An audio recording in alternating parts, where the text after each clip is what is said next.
The entire lecture hall went silent. 200 graduating students, draped in black gowns, sat on the edge of a new life. In the back, proud parents aimed their cameras, ready to capture the final moments of a long journey. Today was graduation day, but for one student, there were no smiles. His name was Min Jae. For 4 years, Min Jae wasn't just a student, he was the standard. His grades were a benchmark no one else could reach. His research papers were cited by graduate students. He was respected, admired, and destined for greatness.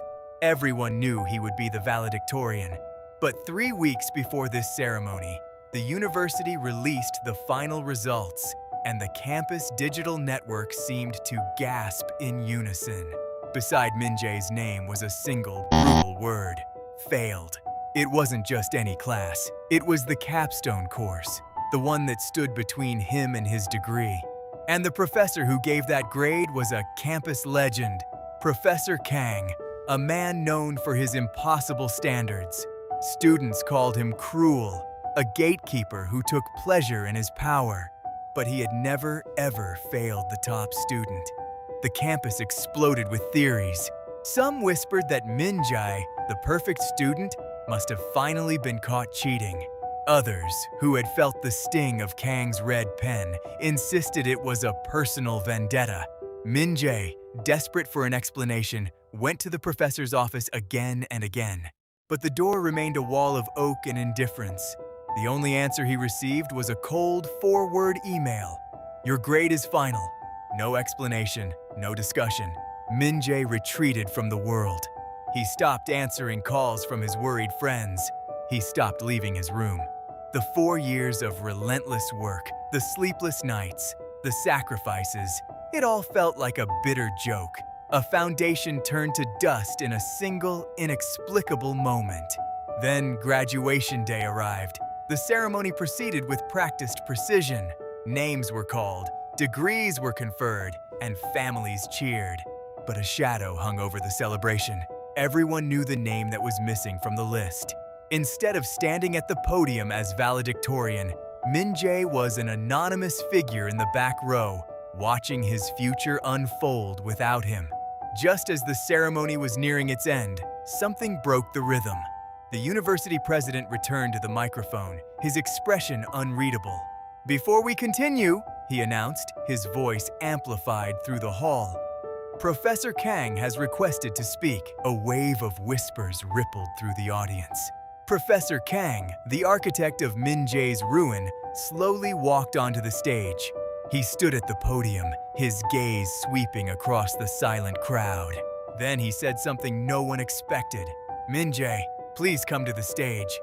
The hall held its breath. Every phone was raised, ready to document the confrontation. Min Jae hesitated, rooted to his seat by shame and confusion. But with the eyes of everyone upon him, he slowly stood and began the long walk toward the stage, each step heavier than the last. He expected a public reprimand, a final crushing humiliation. But Professor Kang did not speak. Instead, he reached into his briefcase and pulled out a sealed manila envelope. He handed it not to Min Jae, but to the university president. The president opened it, his eyes scanning the document inside.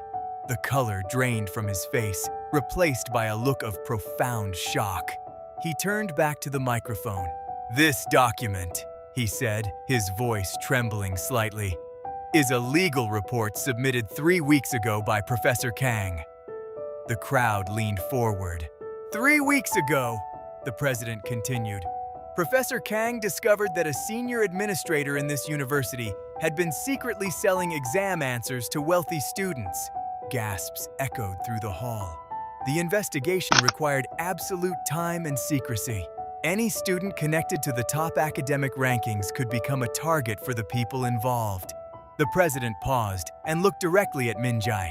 To protect the integrity of the investigation and the safety of a key witness, Professor Kang temporarily failed the one student whose integrity was so absolute, he was sure to expose the corruption and put himself in danger. The truth landed with the force of a physical blow. The student was Min Jae.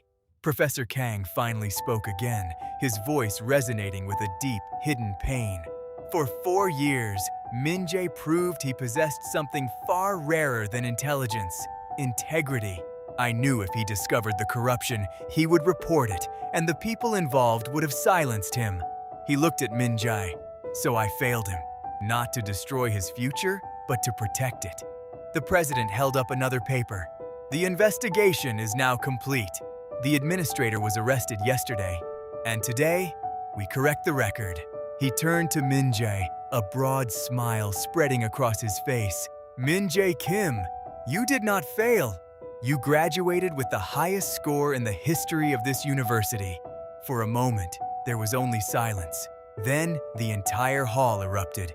Students, parents, and professors rose to their feet in a thunderous, unified applause. Professor Kang reached into his briefcase one last time and pulled out the gleaming gold medal for valedictorian. He placed it around Min Jae's neck and leaned in, his words a quiet confession for the microphone alone. Sometimes protecting a student means letting the world misunderstand you. Min Jae looked at the man he thought was his enemy, and for the first time in weeks he smiled. The applause wasn't for the strict professor or the university. It was for the student who lost everything and the teacher who secretly fought to protect the truth.